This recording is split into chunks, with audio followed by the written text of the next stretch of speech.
সমস্ত বিষয়গুলোর কারণে কিন্তু পিয়ার পদ্ধতি অনেকে বোঝে না, এটা আরও বোঝানো লাগবে সামনে।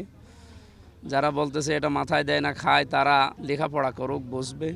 এবং এইটা আমার মনে হয় সামনে কার্যকর হয়ে যাবে। যেহেতু গণভোট আসতেছে সামনে, এই নভেম্বরের ভেতরে গণভোট আরম্ভ হবে। আর গণভোট না হলে নির্বাচনও এদেশের মানুষ মানবে না, পিয়ার ছাড়াও এদেশে নির্বাচন হবে না, আর মনে হয় মানবেও না মানুষ। ইনশাআল্লাহ আমরা আশা করছি সরকারের শুভবুদ্ধি উদয় হবে। সবাইকে আহ্বান জানাচ্ছি ইসলামের পক্ষে থাকবে। হ্যাঁ, আমি আবার বলছি, আমার চাইতে যদি সৎ, নির্ভীক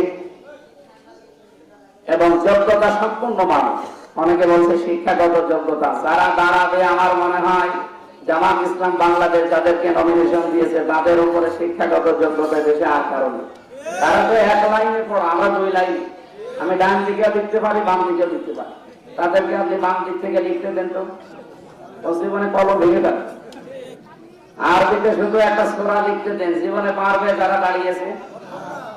আমরা যদি জেলা থেকে আসি, আর বাইরের দেশে মুসলিম দেশ 57টা, সাইডে সাইড এমনি উন্নত করে না, শুধু সরকারি টাকা দিয়ে করে না।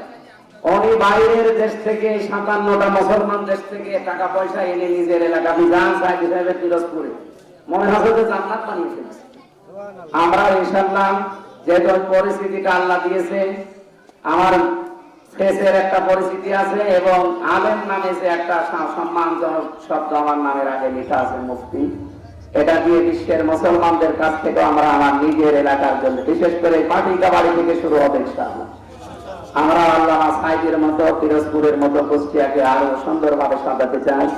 এখানে একটা কথা দিয়েছেন আপনার কৃষকদের বিনা সুদে ঋণ। হ্যাঁ, ঋণ তো বিনা সুদে দেওয়া হবে, সুদ নেওয়া হবে কোন কারণে?